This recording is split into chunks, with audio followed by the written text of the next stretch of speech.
problem if you make something like that public. Can you hear me? You're liable to any kind of public. Can you hear me? So, like, Cheryl? that's important. Now I can. Okay. Okay. You don't want people in business. Okay. We're It's in not a good class. idea to do that. Just a second. We're gonna let you. I'm gonna introduce you. Everyone. Oh, great. Okay. Yeah. It sounds clear though. It sounds really clear. How are you? I'm good. Good. Is your internet the power? I don't know. It's going off and on, so we'll see. You'll get the real African experience. Okay. Well, hopefully we can make it an hour. We have we combined two classes in the classroom, so you may not be able to see all the students, but we have a whole class of students. They'll have to leave a little bit early for their next class, but we have about 30, 35, and there'll be some that are joining us by Zoom. And then he also got a documentary about hair and how bad how hair. Very loud on your end. Oh, at that point, no. At that point, no. This is not. And it says my internet is unstable. Oh no, that's never good. So can you hear me on Zoom, Erica? Let me see. I can hear you and some class murmuring. Good. Thanks for joining us. Welcome.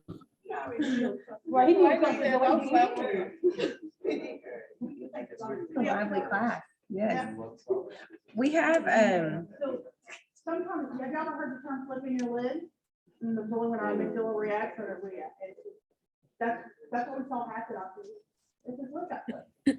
And so what we need to know as social workers is not only how we can respond when we have clients, but how that we may see that. And all that. We don't want to be smacking our clients. Yeah. But it's not social work.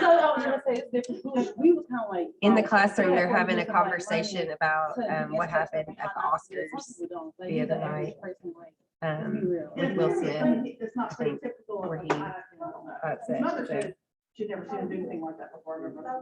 That has been quite the topic all over the news. Yes, they're having a lively discussion about it in connection to clients. So you may So, have clients come in talking about this, so sometimes these things get people, because as I can tell from in here, it's resonated with some of you in different ways, for different reasons. That's why it's all over social media too.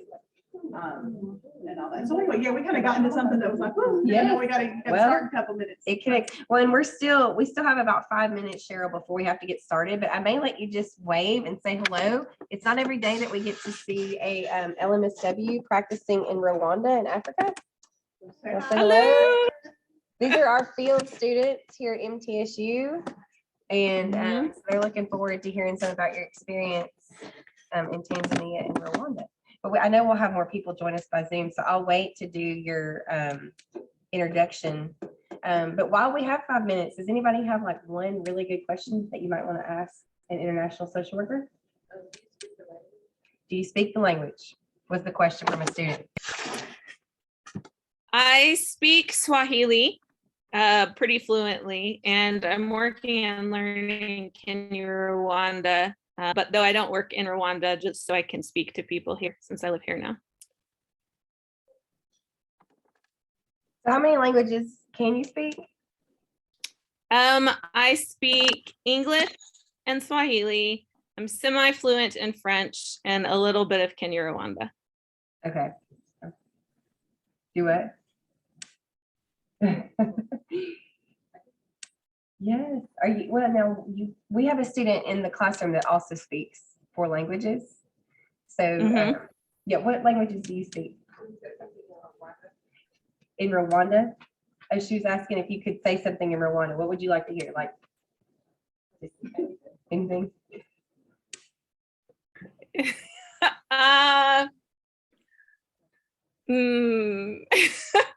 Mwiriwe amakuru ya umuregango. Does it sound, yeah, she proves, I think she was like, yes, it sounds similar. Is that, where are you from? Where are you from? She was, we have a student in the classroom that was born in Tanzania. Okay, well then I should have spoken Swahili, not Kinyarwanda. She's smiling. She was wanting to hear it. I think, that's a neat idea too, of like how comforting sometimes it can be to just hear your own language, so. All right, so who is anybody in this classroom? I know I asked my class earlier, but in Professor Langley's class, anyone interested in international social work? Okay, so we've got two that are definitely interested. Okay. And I think it's just a topic that's come up where students are wanting to learn more about it. So does anybody have one more question? Because we've got 3 more minutes. I don't want to introduce her until we have all of our Zoom attendees over that are joining us. Yes, okay, I can do that. What are you doing? We're gonna make Putting your my face face on really it. big so that everyone can see. Awesome. Yep. Awesome. Love it. If I can figure out, oh, yep, there we go. Okay. Any other questions? I'm sure you'll have plenty once you hear her speak. But... All right, we have a quiet crew this morning. It goes till 10. Yes, it does, and they may have to leave for class. And you have to leave for class and all that. Yes. So if anybody needs to hop up and head to integrated at 9:40. Yeah. Yeah. Yeah, it's that works. That works too. So this is the final week of social work month. And so we have just a handful of activities left. And so we have Cheryl McFadden that's joined us today. And she is a LMSW that lives right now in Rwanda with her family, but she travels back and forth to Tanzania to work at Nema House. So I'm going to go ahead and introduce her and let her get started. And she is, because of where she lives, the internet and the power, may fluctuate. So Cheryl, we will be flexible with your abilities with technology. So just keep us posted on how things are going with that. So Cheryl grew up in Texas and Northern California. She is a third of 4 children, and her parents were actually foster parents, and that's what got her interested in social work. Her youngest brother was adopted through foster care. So she graduated with a bachelor's of social work from Harding University in Arkansas in 2002. And she graduated from the University of Tennessee in Arlington with a master's of science in social work in 2005. So she's worked in the field for over 20 years and she has a lot of experience. And I would love for you to expound more on your experience, Cheryl. She's been a case manager with the Department of Children's Services. So she's had a lot of experience in child welfare. She was also a case manager in London with social services in England. She's worked in the clinical realm, working with children that have experienced sexual abuse. She's worked with the homeless population. She's done just an array. You've done so many things, Cheryl, honestly. And then, of course, all of the work that she's been able to do in Tanzania at Nema House. So she's going to talk more about her experience. And then just in terms of international social work, she was in England from 2005 to 2007, and then she's been now in Tanzania for 7.5 years. And I mentioned that she currently lives in Rwanda and she commutes back and forth to Tanzania to work at Nema House. She's been married 18.5 years, and they have 4 children, ages 15, 12, 11, and 9. She also homeschools. And their family loves to travel, learn about other cultures, and she is fluent in English and Swahili, semi-fluent in French, and has some knowledge of some other languages. So without further ado, I'm going to turn it over to you, Cheryl, and we are very grateful that you were able to join us today. Thank you. Okay, if at any point you can't hear me or my internet stops on your end, let me know. Are you hearing me now? Yes, and here, I may let you watch Okay. so you can see the students here. So thumbs up, everybody can hear, right? Yep. Okay, so just let me know because you can't ever trust the internet over here.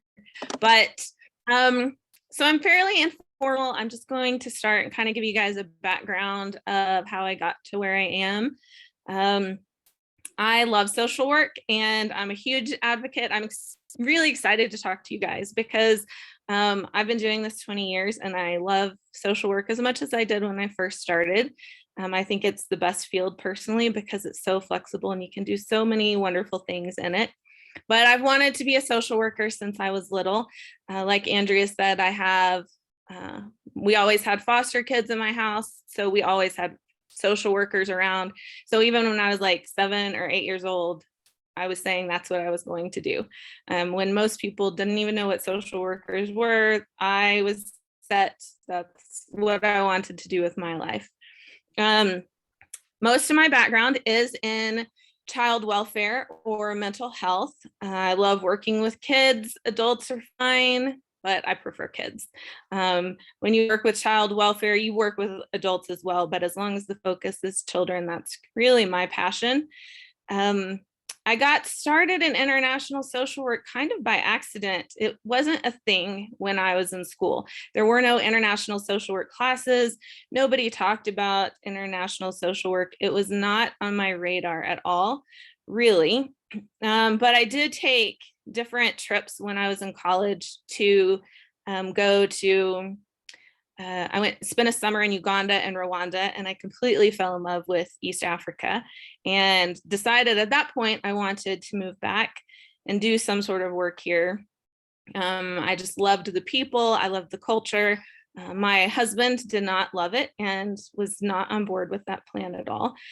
When I was in graduate school getting my master's, which was at the University of Texas, not Tennessee, I saw a job advertisement for a position in England. And I love adventure. I love new challenges and unknowns. And my husband is an accountant. He likes for his life to be the same every single day. He likes to know what to expect. And so we were at the movies one night and I said, "Hey, do you want to move to England?" Fully expecting him to be like, "What is wrong with you? We're not moving to England." And he said, "Well, yeah, maybe." And so I just sat forward. We're in the middle of this movie theater. And I was like, "Are you serious? Because if you're serious, I'm applying for a job as soon as we get home." So he was like, "Yeah, you should at least apply." And so I did. And I still had a semester of school left, and I thought it was a long shot. They were looking to hire 4 people from the States. They were going to come and do interviews. But I went through the whole process and I was selected to work for their child welfare in England. And so we moved over there and did that for a couple of years. Absolutely loved my time over there. In my head, I was thinking, okay, he'll see he can live outside the country and then he'll still want to move. He'll decide he wants to move to Africa. And that is not what happened at all. He said, "No, I'm still not moving to Africa." So after a couple of years, our oldest child was born in England. We moved back to America. And that's when I worked. I started the clinical work, working with sexually abused children. I started running a program for a children's shelter and got a lot of experience in that type of work, and then I worked in a children's hospital doing clinical assessments, psychiatric assessments in the emergency room, as well as some other things. I frequently was working 2 jobs at a time, because I would work like on-call work or things working at night.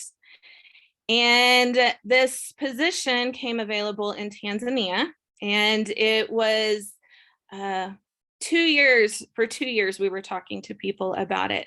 There were some missionaries that had started a children's home in Tanzania in a town called Gaeta, which is not a big town at all. And they did not want to run it. They knew nothing about running it, and they were looking for people to come over and run it. And one of my best friends was on that team, and she and I had gone to Uganda and Rwanda together. And so she knew that I would love to do that. So they started talking to us. And after a couple of years, after our 4th child was born, my husband agreed. And that's a big, long story how that all came about, because it was like 12 years in the making, but we did finally in 2014, September 2014, we moved to Tanzania with the purpose of taking over this NGO, which is a non-governmental organization, to run this children's home. And our goal, what we were told, was our job was to make a long-term plan for the kids at this children's home because there wasn't any long-term plan. And that's really all it was. So we packed up our kids, we quit our jobs, we sold our house, and we moved to Tanzania, to the middle of nowhere, to do this. And it was an adventure. As soon as we arrived, we discovered that what we thought we were walking into was very different than it really was. We thought we were walking into a fully running children's home, but it was pretty much a disaster from a social worker point of view. And I was horrified and embarrassed to even have my name connected to it at that point. Excuse me. There were only 9 children there, but there were no policies and procedures. There were no files on any child.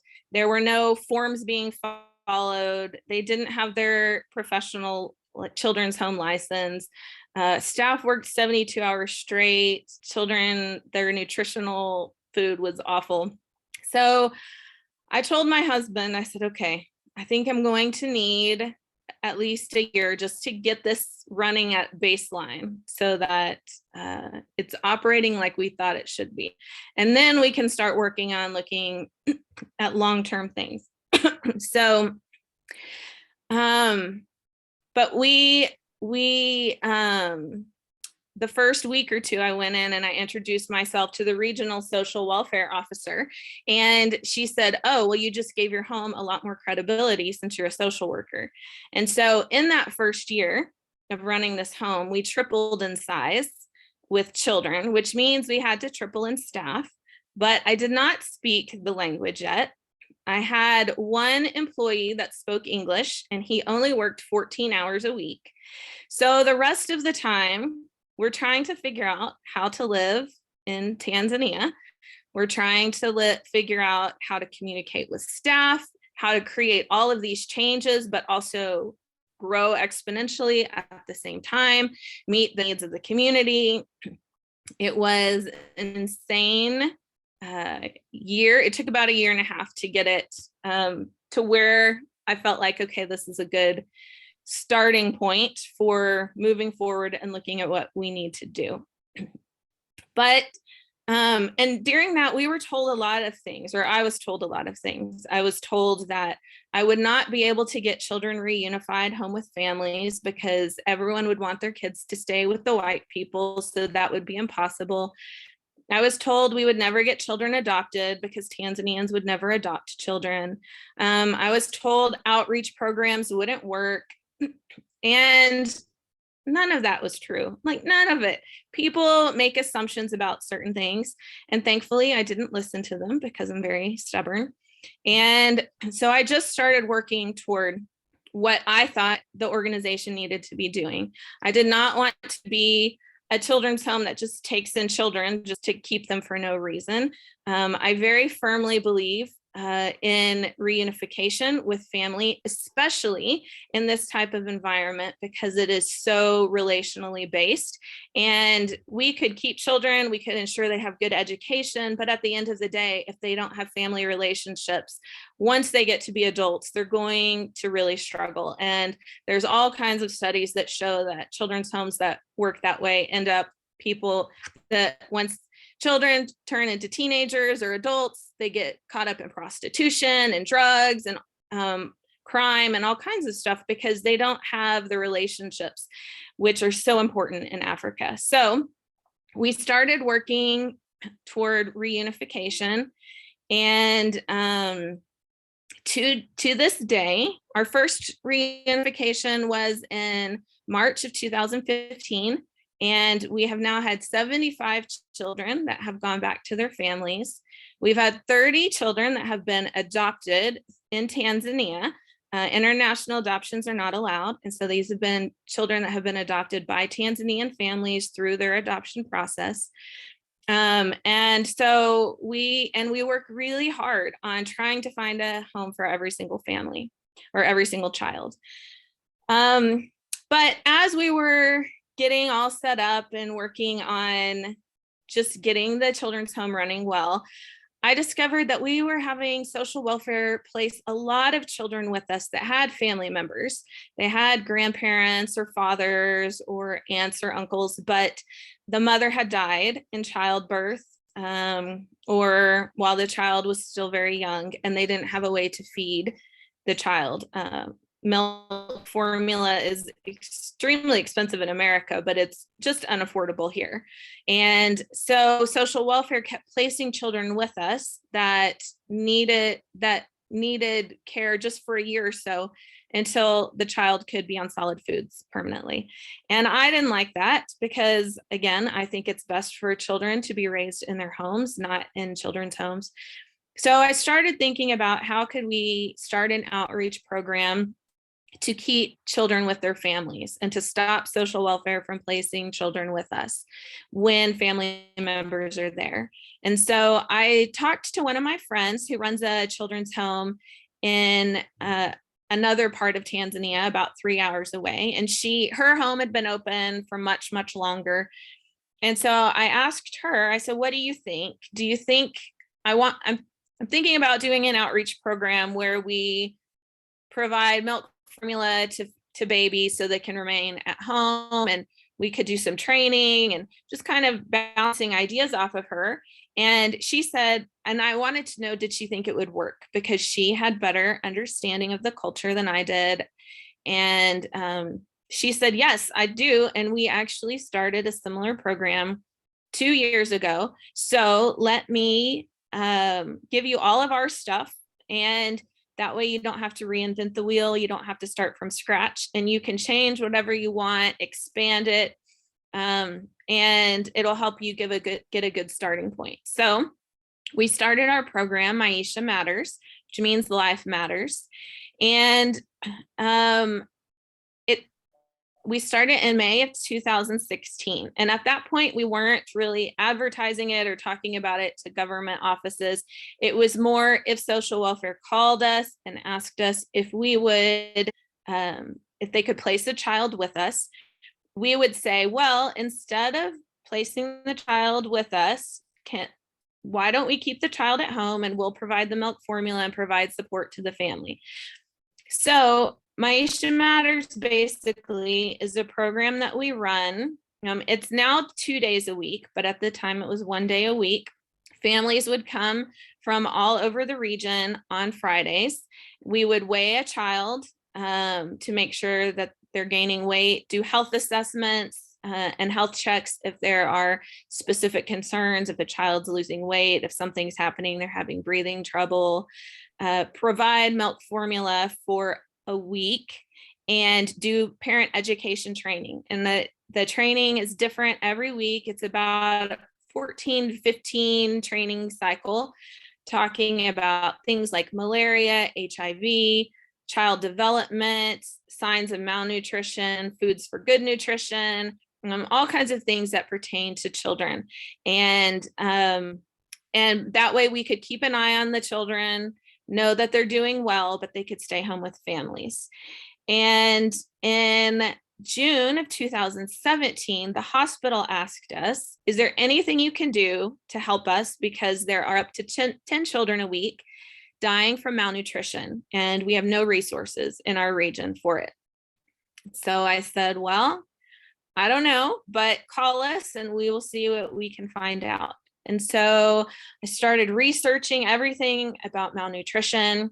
I started taking courses about nutrition, about malnutrition, so that we could know and understand how to work with these children. And we basically expanded our Maisha Matters program so that we were no longer just working with children, infants that were at risk, but we were looking at working with children that were actually suffering from malnutrition as well. And our program just exploded at that point. And so at this point, all the hospitals, nutritionists, clinics, everyone, government offices knows who we are. So for at that time, there was nothing in the hospital. So I tried to work with the hospital. I tried to work with the head of the hospital and the doctors to do a research project so that we could request therapeutic milk. It's called F100 and F75 and F100 from UNICEF or the World Health Organization. We as an NGO could not request it, but it could be requested by a hospital. So I offered to do the whole research for them, to write it up. They could submit it as the hospital. They could put their name on it and take credit for it, but it would help the community. But our regional medical officer at the time stopped us and said, no, we were not allowed to do that, that it would be basically admitting that there was a problem with malnutrition in our region. And he refused to admit that because it would make him look bad. And I said, it won't make you look bad. You can take credit for it. You can say, look, there's a problem, but look what I have done to help the people of our community. And he said, no, we're not publishing anything. You can do whatever you want and provide services here, but you may not publish anything stating that we have this problem, which is pretty normal in Tanzania, especially under the previous president. They did not like to ever admit any kind of weakness or issues publicly. So that really tied our hands. So then I researched and found out a way that we could make the therapeutic milk. I trained my staff, and we started twice a day making it, taking it up in thermoses to the hospital, training the parents, because the nurses and doctors are worthless and don't do anything, on how to give it to their child. And because it's a very regulated system that you have to take them through, and so that it doesn't put their systems in shock and kill the child. And so we went through that. And for 2 years, 7 days a week, twice a day, we took this milk up to the hospital for these children. After a couple of years, the hospital finally got their own resources, and now they're taking care of it, which has been, I'm very thankful for. But our program is huge. All of those children, once they're discharged from the hospital, are referred to our Maisha Matters program, plus all of the women that who have died in childbirth, their families are referred to us. There are so many multiple births in Tanzania. I don't know why, but it's very common. Almost every family has twins, but we also see triplets quite a bit, and even quadruplets, and all natural. So often these women don't produce enough milk to breastfeed all of the babies. We provide a lot of breastfeeding support and consultation, but we also help with supplementation of milk for those babies as well. So up to now, we worked with over 800 children through this program, providing nutritional support for them. If they're under a year, we provide milk formula. If they're over a year, we provide powdered milk and peanut butter to mix into their food. And then we're doing, like I said, the parent education. What we found is that a lot of times the malnutrition is not actually caused by lack of resources or lack of food. It's caused by just poor understanding about nutrition. Everybody in Tanzania knows that they need to take their children to the hospital every so often to have their blood increased through a blood transfusion, but nobody knows why. No doctor or nurse ever tells them that it's because of poor nutrition. Probably the doctors and nurses don't even know. And so they don't know what they can do to prevent that. And so we're really trying to educate the community on how to better feed the children, because there's a very high mortality rate of children under age 5. And the biggest risk factors are they're all dehydrated. All Tanzanians are dehydrated, I'm convinced, not just the children, but obviously it takes a toll on the children a lot faster, to where if they get a disease with diarrhea or vomiting after just 2 or 3 incidents, that they can die because they're already so dehydrated to start with. So we do a lot of education about that and a lot of education about how to feed the children, because typically children are fed uji, which is a porridge that's corn-based, and then ugali, which is a cornmeal mush. Both are corn-based with nothing else. They might have a little sauce poured over it, but they're not given vegetables usually. They're not given meats or proteins. So they're having some major micronutrient and macronutrient deficiencies, and these families don't understand why, because they know, oh well, my child ate, their stomach is full, and they don't understand anything about nutrition and what the body needs in order to stay healthy. So we work on educating families so that they can prevent this in other children, as well as prevent it from happening again. We currently work with about 130 children a week. So that's why we now meet on Thursdays and Fridays. We provide everything that they need, and we provide transportation. We do home visits to everybody's home. At least once, if not more, if there are specific concerns or if we need to do business startups with them. If they're really struggling financially, we help. We have a business officer that goes out and helps them with a business plan of how they can do a business startup. We really try to empower them instead of enable them. Instead of doing things for them, we might just look at their resources and see, well, what could they do differently?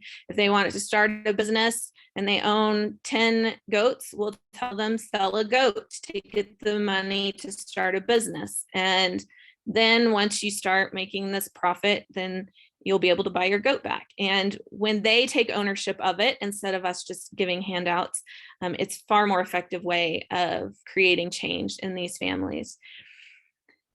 So that's our Maisha Matters program. But through that, we also realized we're getting in there and we're educating and we're helping after children are already sick. We want to get in there and we want to provide education before children get sick. So we started a health education outreach program, and that's basically taking some of the core health trainings that we do to the villages and training people before kids get sick, to help them understand nutrition, to help them understand the importance of clean water and sanitation and what to do with diarrhea in children, to prevent the malnutrition in the first place so that then they don't need that treatment. So we go out now and we train leaders that are selected from the villages on how to train other people in their communities. So what started as just a children's home has then blown up into one outreach program and then a second outreach program. And then through that, we have basically become the catch-all for any child that the government doesn't know what to do with, because there's not a lot of resources in our area. And so we do a lot of one-off things for medical support, or at least connecting families to the right specialists, getting them plans, sometimes helping with medical fees. But we're now also involved in helping children with cleft lips and cleft palates, because we're seeing that a lot. And so we help make sure we obviously don't do the surgery, but there's a hospital across the country that does. And so we work with them and we make sure that the child meets all the qualifications. They get the health medical tests that they need to qualify. And then we get them bus tickets and coordinate with the hospital for when they can go for their surgeries. So that's kind of in a nutshell what I do. What started with 9 children and about 9 staff, I think, has grown tremendously. We have 43 staff members now. There are 5 of us that are social workers, plus we have an accountant, a business officer, a nurse, a preschool teacher, and a human resources officer in our office, plus all of our main staff, and we have supervisors. We've expanded to have a family home because we do have a handful of children who've not been able to return home or have not been adopted, either because they have health issues and so people will not adopt them, maybe because they're HIV positive or have other health issues like juvenile rheumatoid arthritis. We have a child that has hydrocephalus, she won't be adopted. Or there is family, but we've not found safe family yet. We've only found very abusive family members. So we have expanded to have a family home where there's a mama that lives in that home. The children go to school in town, and we will be working on their long-term plan with us if they don't ever get a family long-term. But that has only been about 4 children in all this time, and the rest of them we've been able to find kids for. And so in the last since 2015, we've worked with well over 1,000 children from the 9 when I first arrived. So it's been a big project, but I love it. Most days. I have days that I don't, but so that's kind of the overview of what I do currently and what I've done before. And so I kind of want to segue now just kind of to talk about international social work in general, because I know that that is really an interest in a lot of people. And how do you get there, and what does it look like, and what do you need to consider? And first, I just want to say that the biggest thing that you have to know when you work in international social work is that you have to always be learning. You cannot go into another country, another culture, and think that you are the expert on everything. You might be, maybe you're trained in something very specifically, and maybe you are an expert in a certain part of your field, but that is in America. It is not anywhere else. And you have to approach everything with humility when you go to another culture, because everybody does things differently. Every culture values things differently, and that makes the work challenging. And you have to always know that there are other types of experts where you're going. The people are cultural experts in the country that you're moving to. Even in England, the culture in England is very different from the culture in America. I've worked with social welfare or child protective services, whatever you want to call it, and whether directly or indirectly in America, in England, in Africa, and they've all been different. The processes are different. The laws are different. The procedures and the values, things that you could never do or allow in America are fine in Tanzania. Things that are fine in Tanzania would never be allowed in England. Like, so nothing translates over. And even in Tanzania, that's true. The things that our government, our local government expects and demands from us, the procedures, the processes, are different from the region next to us. And Tanzania does not have a code of ethics for social workers. It does not have any overlying expectations for social workers at all, which is a big problem. And there's a lot of corruption. And there are some laws, but they're interpreted differently in different places. And at the end of the day, as you move through Tanzania, kind of like how you move through, hi, Julie. Kind of like how you move through. Hey, I'm so glad to see you. I'm glad to see you too, She's Julie. an international expert on social work. You need to listen to everything she has to say, because she is Wonder Woman social worker. Thank you. So Julie is on my board of directors in America. Thankfully, she approves of my work. Anyhow, but even within Tanzania, because there's so many different tribes, the culture varies in different parts of the country. And so you have to consider so many different cultural aspects of where you're working when it comes to how you work. And so before I left, I thought, oh, I know how to be a social worker. I know, like, I've got this. And then I got to Tanzania or England, and I realized, oh, maybe it's not as cut and dry and as black and white as I thought it was. For example, one of the issues, in America with social work ethics is you're not supposed to accept gifts from people. And that's fine. That's easy. I had a couple times, I think in America, somebody wanted to give me a gift, like when I got married, and but it was really easy to say, no, you know what, I'm not allowed to accept anything from my clients. And people understand that. People do not understand that in Africa. And it would really hinder my ability to work with people because it would be insulting to them if I didn't accept gifts from them. My very first family that I went out and did a reunification with, on our first visit to check up on her, I was told they want to give you mboga. Do you know what mboga is? And my Swahili was very poor at the time. And I was like, yeah, it's a pumpkin. And pumpkin is not mboga. Pumpkin is mboga. And I didn't understand the difference in that at the time.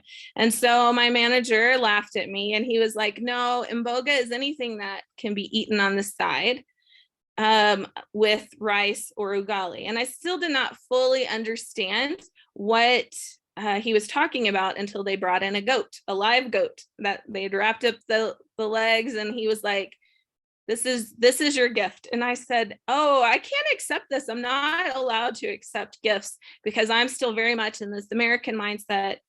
And he said, you cannot refuse a gift here. Something like that would be so insulting and they would never forgive you and you'd never be able to work with this family again. And thankfully, actually, international code of ethics for social workers does recognize that in certain cultures, you should accept gifts. And this is definitely one of them. And I have been given all kinds of crops from bananas to peanuts to corn, but also chickens, goats, ducks, pigs, a cow. I've gotten all kinds of things in my time here and a lot of animals. So that's one aspect of things that are different. But another thing is the idea of confidentiality and privacy. In America, we are very private people and we don't want anyone to know our business unless we decide to share it. But this is a culture of community and they value community over privacy and confidentiality. And everybody is in everybody's business all the time. And that was a really hard thing for me to adjust to. There's not privacy laws, there's not HIPAA laws, there's not anything. Everyone will tell anybody anything. The only exception that I've really found might have to do with HIV status. There does seem to be some understanding of privacy and confidentiality around that. But when it comes to just about anything else, confidentiality doesn't exist. And if we go out to a village to a government leader's office, probably while we're sitting there talking, 5 to 10 different people will walk by the office, see us, and come in and sit down just to find out what we're talking about. Because especially if I'm there, because there's a white person here, what are they here for? What are we discussing? And I have no right or authority to ask them to leave. But also, if I do, then it creates a bad relationship with that government leader because I'm offending his people in his village, and it makes it impossible to work with people.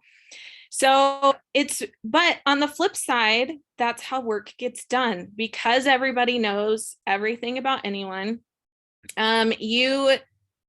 You find people in that way. You locate the most obscure family members. I remember very, very early on, we had a child that came. It was like in my first or second week in Tanzania, came to name a house. And I wasn't in charge yet, but I had gone to the hospital to get the child. And I didn't know much. I couldn't understand a lot that was happening, but I did know that there was a grandmother. I knew the mother died from HIV, and I knew that's about it. I didn't know where the child was from. I didn't know the mother's name, the grandmother's name, anything. I assumed we had files, that the person who was handling it all at the time had files, and I didn't find out until later that we didn't. And so when I took over, I said, I want to find the family for this child. So we went to talk to the hospital social worker. Well, she didn't have files either, but she remembered the case. Again, she had no names for anybody, but she said, oh, I think they're from Kitoro, which is a town about 45 minutes away. So she said, I'll go with you. So it was me and our manager and this social worker. And so we got in the car and we went to Kitoro, and she went into the hospital and talked to somebody there. She came out and said, no, they don't know who it is, but they said we should go talk to this other social worker in this office down the road. So we went and we talked to that person. Again, we know very little information about, do you need to tell me something? Yes, I'm sorry. I didn't want to interrupt you, but the students need to take a break. Some of them are going to join maybe online and others have to go into a class. But we just found out that Okay. another class is right behind us.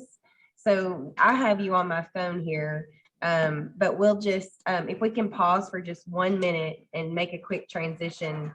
Anybody that wants to join online, pop on the Zoom link. It's on your email. And, okay. Okay. You want to do that? Okay. We're going to turn it on in another classroom, but just clear out so that we can use this classroom for another class. But most of our participants are on Zoom, and then I'm on Zoom as well. So just 2 minutes and then we'll start back up. Sorry, we're the ones giving the interruption, not even your internet.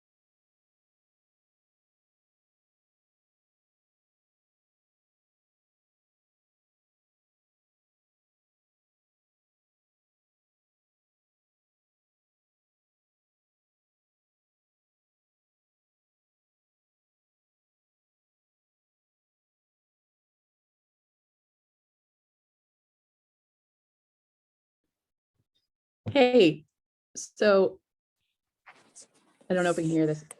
Since we're Yes. transitioning, can I ask a super selfish question that probably doesn't apply to a lot of people? Yes. So Is I've this the message that you sent? I was Yes, just typing your now. response. Okay. Yeah, Yes. Okay. I have 3 kids and a husband, and like I traveled a lot doing like mission trip stuff, which is I'm assuming some of the stuff maybe you were attached to. Yes. And loved it, other cultures, and especially Central South America, the Caribbean. But I just figured Mhm. it's just kind of off the table. How do you do schooling and with the kids and all those things? It is really complicated and stressful. The first 2 years, my children went to an international school in town just while we kind of got our bearings. But we quickly couldn't afford it because there were too many of my children. But also, it was a small school and it was only for like primary school kids, and my oldest was going to age out. And so we were going to have to start looking at something else, and we ended up homeschooling. And so for the last 6 years, I think 5 years, I've been homeschooling them. And we have to be really, really creative with how we do that. So like when we were in Tanzania, I usually did school with them on the weekends. And then 3 days during the week, I would work with them in the mornings and then leave them with schoolwork to do in the afternoons. And then in the evenings, I would grade everything, check, like go over anything that hadn't been finished. Obviously my husband could help with some stuff, or my oldest son, he's a very good student. He could help with his younger brothers with certain things. Now that we're in Rwanda, it's a little more complicated. I can obviously homeschool full time when I'm here, but I leave sometimes for 4 or 5 weeks at a time. So I have to leave certain school things for them to do. I have started having more things where getting some more different curriculum where there's a teacher maybe on a flash drive or online that's teaching them. And so then we just have to grade the stuff in some of the subjects so that they can do those subjects when I'm gone. And then they don't do all of the subjects when I'm gone. That would be more of a school break in those things. And then we'll try to catch up on that when I'm back. And my husband and my oldest son are supposed to be grading some of that stuff while I'm gone. They often don't. And I come back to like 3 weeks of things that have to be graded. But we just have to be flexible in how it works, but they love it. They love homeschooling, and it keeps me really busy. It makes me really tired, but other than that, it works for people. That's awesome. Yeah, I have, so not to unpack everything, but my late husband was Puerto Rican. And so I've always just been in love with those countries before I met him. And we still are really close with the Roman family. And I would love to work in South America, Central America, or somewhere. But it just, I think I was like, well, I'd have to just wait until the kids, because of school and stuff. But like, I'm actively learning the language, which was going to be one of my questions. What was your strategy of learning the language? I learned by immersion.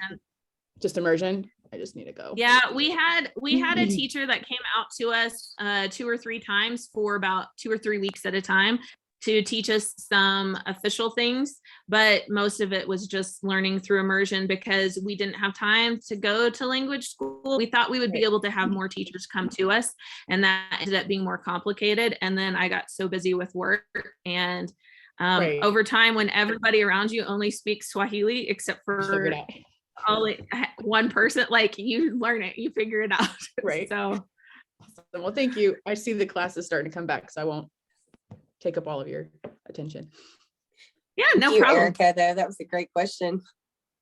Cheryl, I apologize for that transition, but it looks like Professor Langley has gotten our students settled in their integrative class, and the professor there is willing to let them continue to join us. So that was a little mix up on my end with the room, but if you want to pick up with where you left off, you still got about 15 minutes. So we'd love to hear the story you were sharing. And then maybe if you have some time too for questions, you may have several students that may want to find out more information about what you've already shared. Okay. Yeah. So I was just going to say, with regard to confidentiality. So now we're in this car, and we've picked up a couple people along the way. We went to this other social worker's office, and we said, we don't know who this is, but there's a child that was placed with us. The mother died of HIV in October 2014, and there's a grandmother. That's all we know, really. And so this guy was like, yeah, I think I know who that is, but they don't live here. They live like an hour away from here. So he got in the car, and he also didn't know the name or anything. And he takes us to the middle of nowhere village, like not even on real roads. We're driving on goat trails. And we get to this village where clearly no white person has ever been. And every single village member comes out to see, why are we there? And so this guy's like, oh, this is who we're looking for. This is the case, the situation. And somebody else said, oh, I think I know who you're talking about, but they don't live here. They live a little bit further away. So he got in the car, and we drove another like 20 minutes to an even more remote area, to a cluster of homes. And so we got out the cluster of homes and went and talked to the family there and explained what we're trying to do. And they said, no, that's not us, but why don't you go over there and point down a path to another cluster of homes and go ask them.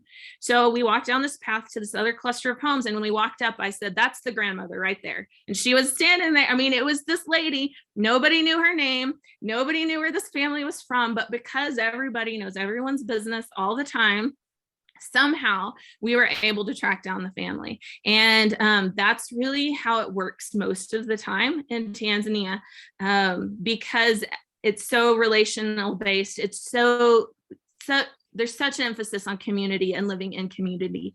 And through that, they help each other, they know about each other, and they can find each other. And that is really how we end up finding a lot of the families.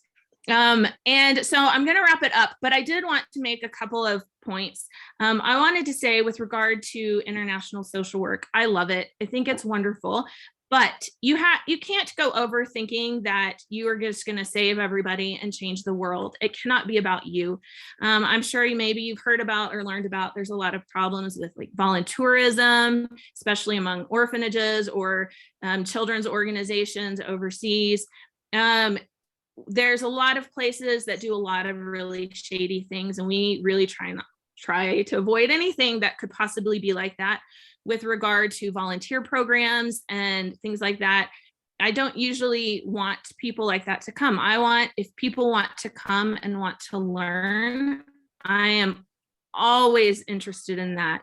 I think it's important to learn about other cultures. I think it's important to foster opportunities like that, but it has to be coming from a place of humility of, I don't know anything about this culture. I want to come. I want to learn about the challenges that people have, what you're doing, what works and doesn't work. You cannot cookie cutter anything that works in America and put it in another country, no matter what the country is, even if it's a Western country. And so you have to be always willing to learn and to understand that it's not about you, it's about the people, and that you have to find the best way to work with people in their culture and their country, within their laws, within their values, and that it's okay for those values to be different from yours.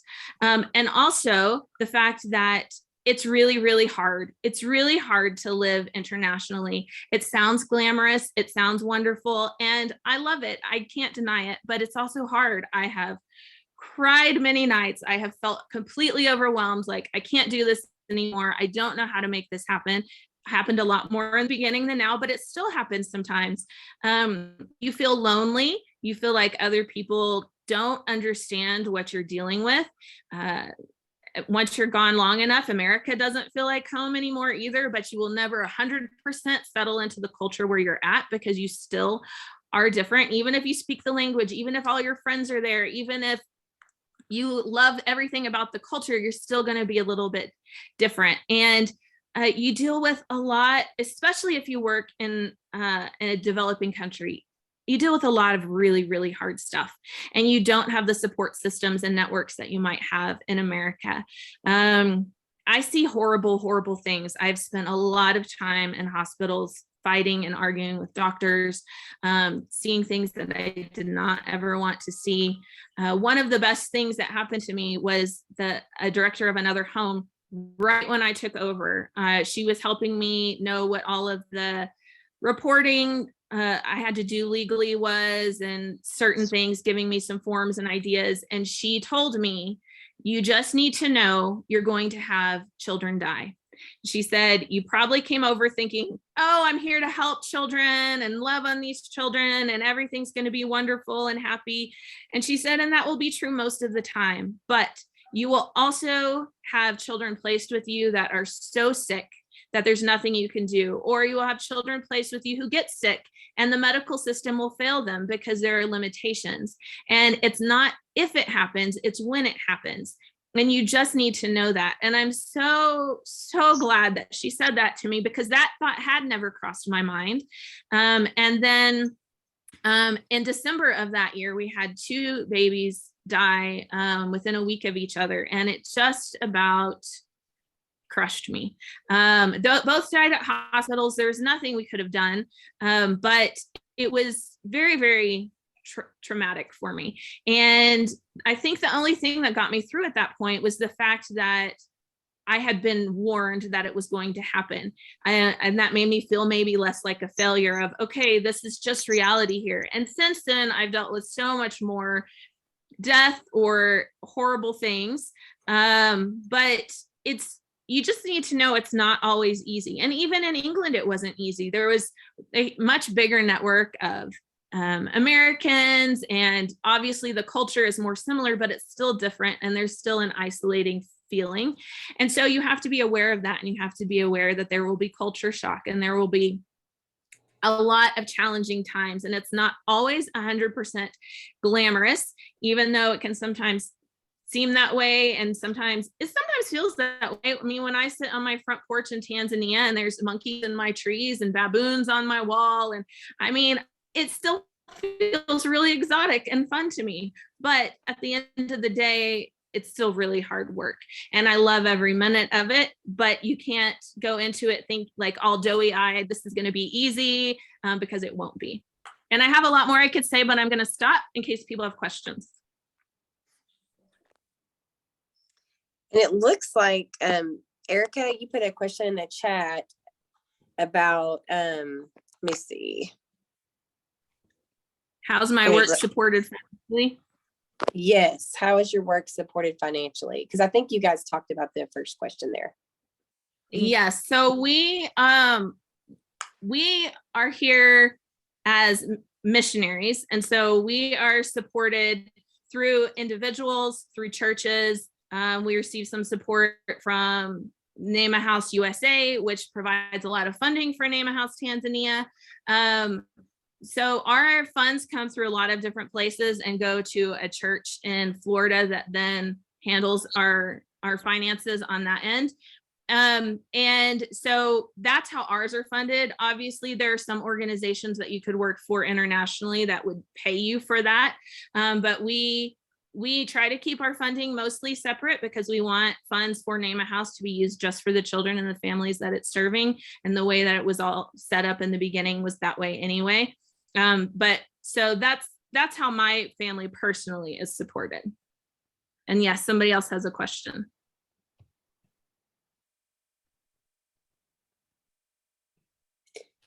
Oh. I can't. Yep, there we go. Oh, Jamie, we can't hear. Let's see.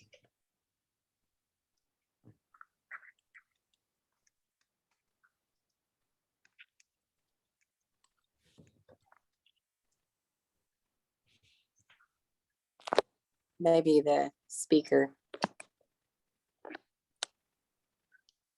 Maybe they can type the question. Yeah, let me see. Once they do the reunification process, is there long-term follow-up? That's an excellent question. Yes, we do. Anytime a child, once we locate family, it's not just an automatic reunification. We do a lot of investigations to talk to neighbors, to talk to local leaders, to visit the family, to make sure that they have the room, the ability to accommodate them, to understand that they'll have someone there to provide supervision to the child, etc. Once the child does go home, we do regular home visits at least once a month for a year. If things are going well with no concerns at the end of that year, then we won't do any more visits unless we just happen to be in the area and want to drop in on them. And we tell them, you can always contact us if you have any questions or problems. If there are any possible concerns or if the family is stressed about anything at the end of the year, we will continue visiting, but I think that's only happened maybe once. Usually by a year, everyone's well adjusted. There's no more concerns at all. And that we don't do follow-ups for adoptions because at that point we really have no further involvement with the child, and most of them move to a different part of the country anyway. A lot of those adoptive families come from some of the bigger cities, and we have no authority over them. That would come down to social welfare, and they're supposed to visit. I'm sure they probably do not, but for any of our reunifications, yes, we always provide those visits for at least a year.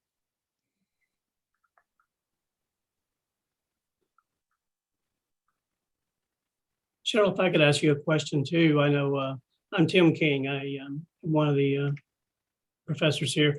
We do have an international social work class now here for the grad school, but with that, a lot of it it's online and textbook information. Would you be willing to be able to be contacted regarding giving some direct input on real life social work experience? Anyone when we continue to do this class. Absolutely. I am always happy to be a resource to help out whenever possible. I've even hosted field placement students from the States before for their field placement in Tanzania. I'm very happy to invest in however way that I can, as long as you understand my time is a bit crazy between living in Rwanda, working in Tanzania, and homeschooling children. But I will always be as available as I can be. Well, and that's the real life thing, I know a lot of times when we go through textbooks, we're going through and doing tasks. And, the idea of seeing the real life makes it real, makes it so that it's not just a task that, our life challenges on top of the social work experiences, and you just have to find that good mix. But I think seeing for real, like you're talking about here, would be real, a real plus for everyone. So thank you. Yes, I'm happy. Yeah, just in There's hearing you talk, Cheryl, I've heard you hit, we talk so much about the learning plan and the core competencies. I've heard you basically hit every one of those competencies just in the stories that you shared, and how you've had to navigate and implement service delivery. And I hope the students are making that connection. It looks like there's another question from a student. They ask, can you describe how and if working in child services was different or similar when you did this in the UK, as you spoke the same language, etc.? What were the considerations you had to learn or experience? So, yes. Let me first start. So when I first did that, when I first worked for child services in Arkansas, man, I almost forgot the name. In Arkansas, I worked with a caseload of between 40 and 50 families. And those families could have 10 children placed in 10 different places all over the state. And I was responsible for all of it and all the court reports. And it was very unmanageable. I worked probably 60 to 70 hours a week just to keep up, because I did not want to be one of those social workers who let my children fall through the cracks. But there were plenty of my colleagues who didn't do that and were doing a lot of horrible things. And didn't know really how their kids were doing. It was not manageable. I loved it. I still loved every minute. It was an amazing experience, but I had to work really hard. When I did the same job in England, it was completely different. The caseloads, I never had more than, I think, 7 families on my caseload. The difference there is, in America, as a social worker, I had a lot of authority, at least in Arkansas, to give instructions to families to make things happen, to remove children, whatever needed to happen. I had a lot of authority to do things. In England, the social worker has very little authority, and you have to have meetings to have meetings to have meetings. There's so much bureaucracy there in order to create any kind of change. You can't just tell a family they need to work on something. You have to have a meeting with every professional involved for everyone to agree that they need to work on something. And so I spent half of my time just writing reports, and all the reports said the same things, but they had to be in different formats. And so it was a lot harder to create change or to work to help families, because I felt like I got so caught up in the bureaucracy of everything. But it was much more manageable.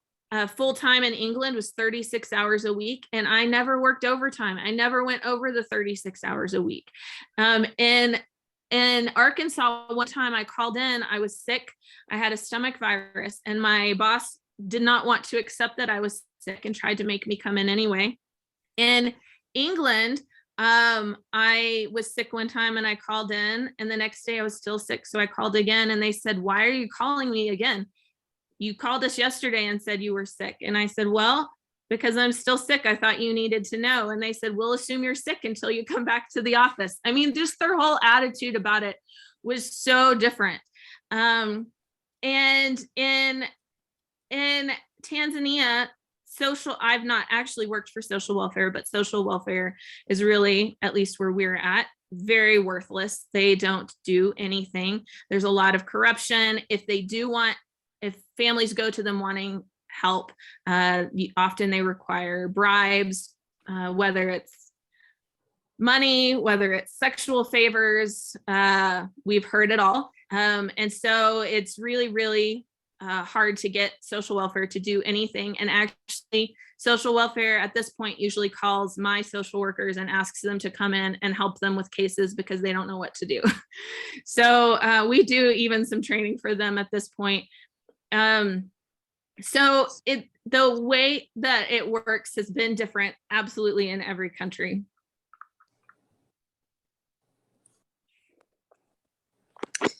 All right. Are there any more questions from students or attendees? Okay, one more question. And I think we're right at 10 o'clock. So for the sake of everyone's time, we'll take one more question and then we'll wrap up.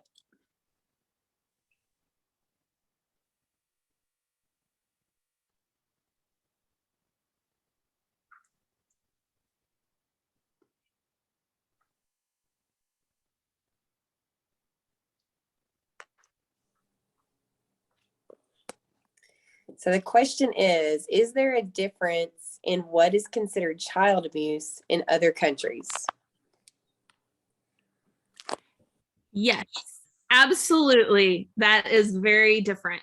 I would say that there's more similarity in what's considered child abuse in England and America than there is in Tanzania. In Tanzania, a 1.5-year-old or 2-year-old can be left home alone, or even or with just other young children, or they can be wandering the streets and nobody thinks anything of it. Actually, in my first year there, I was at work. My husband had gone to pick up our older children from the school, and my youngest child, who was 2, was home with our house worker. And our house worker, it was time for her to leave. I had not been able to get home. My office is literally right next door. It's on the same property. Well, I didn't hear from her. I assumed she was still at home. She was not. She left. She did not bother to say anything to me. She didn't come by my office. She left my 2-year-old at my house by himself and just took off. And I was so angry. And she could not understand at all what was wrong with it. Because to her, I mean, he's 2, he can take care of himself. And there was a yard worker outside. So, and I was next door. And so everything was fine. But I was just livid. And I was like, you will never, ever work for us again if this ever happens again. You will see young children on their own all the time. We went out to a house one time, and this 3-year-old had a knife, and she's like licking the knife. And again, nobody thinks anything of it, and it's fine. Now, granted, all of their knives are so dull that probably nothing really bad could have happened. But there's occasionally people will be arrested for abuse of a child. But that tells you that has to be really, really severe abuse. Like it is an attempt to kill the child. We've had several children that have come because parents or guardians have actually tried to kill them. But, and a couple just because of some severe physical abuse with, different levels of healing and things. But most of the time people stay out of it. Beating a child is the norm. It's expected, especially girls. Girls are always beaten. And so it's, there's a lot that's different. It's hard to get into all of it, but of what is okay, what's considered okay in Tanzania and what would never ever be allowed in America. Though in America, sometimes we go overboard and we say this 12-year-old isn't allowed to walk to school on his own because something might happen. Whereas when I first visited a school in Tanzania, which was like probably 2 miles away to look to see if our kids could go to a preschool there, long time ago, they did not want me to bring the kids to school. They said the kids had to walk on their own. I said, they're 3 and 4 years old and it's like 2 miles crossing a major road. And they said, well, they have to learn. So you're not allowed to bring them to school. And I said, well, then I don't think they'll come to school here. Wow. So some pretty significant differences then in what is considered how people care for children, just how that looks, across the globe, but specifically to America and Tanzania. Yes. And it looked like Professor Langley wrote that the student from Tanzania in the classroom is agreeing with some of the things that you're sharing. She's nodding her head and agreeing. And it looked like Erica also shared that she lived in the Dominican Republic.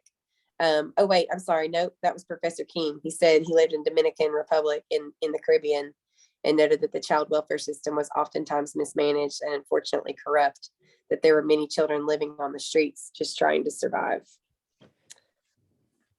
So I do think even though. And that's true in Tanzania also, though you do have to be careful because there's a lot of children that try to claim to be street children that are not actually street children. They're trying to scam you. I have caught them and, they'll give me a big story and I'll say, okay, well, can I come back? Will you take me to your grandmother or whoever, oh, my grandmother's sick and I have to get my own food. And then I'll come back with a Tanzanian and they just like take off sprinting. And then, but we've caught them. Nope, take us to your house. We want to talk to, and there's a lot of scamming. Also of kids that claim to be street children. And if you really talk to Tanzanians, they'll say, no, don't do anything for these kids. They just don't want to go to school. Their parents are actually like government leaders. They're fine. They just don't want to be in school. Or so you do have to be careful about things like that also. Yeah. Well, and it's just so interesting. We have several students in this field class that have accepted jobs at DCS in Tennessee. So several of them are actually starting, as soon as they graduate in May. So I think this just gives some interesting perspective that even though we have a lot of challenges in our child welfare system, that we do have a pretty good system, in comparison to some of the other countries around the world, around the globe. So and I will say that the American welfare system is very broken, but I think that working for DCS is an amazing first job because it really gets your feet wet in so many different aspects of social work all at once.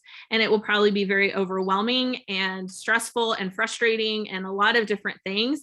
But it's a really good, I think, first job to really get your eyes open of what's going on and help you figure out how you really want to focus your work in social work. Well, Cheryl, we are very grateful for your time. Thank you so much too for being flexible with us in that change of classroom. But we're just grateful for the opportunity to listen, to hear about your experiences in other cultures and other countries. And if you would be willing, if we could share your email potentially with, our international social work students or some of those students that might like to talk with you more. I know I have your email. I can pass that forward if that's okay with you. But we're just grateful for your time. Thank you so much for joining us. Thank you for presenting and sharing. We appreciate you. You're very welcome. I've enjoyed it. And yes, anybody that has more questions, feel free to email me, contact me at any point. I'm happy to answer whatever I can. Great. Well, I'll plan to share your email, just with our field students, and Professor King may share his with the online international social work class. But it's just great to connect with you. And thank you again. Thank you for your time. You're very welcome. You guys have a great day. Thank you. Thank you, guys.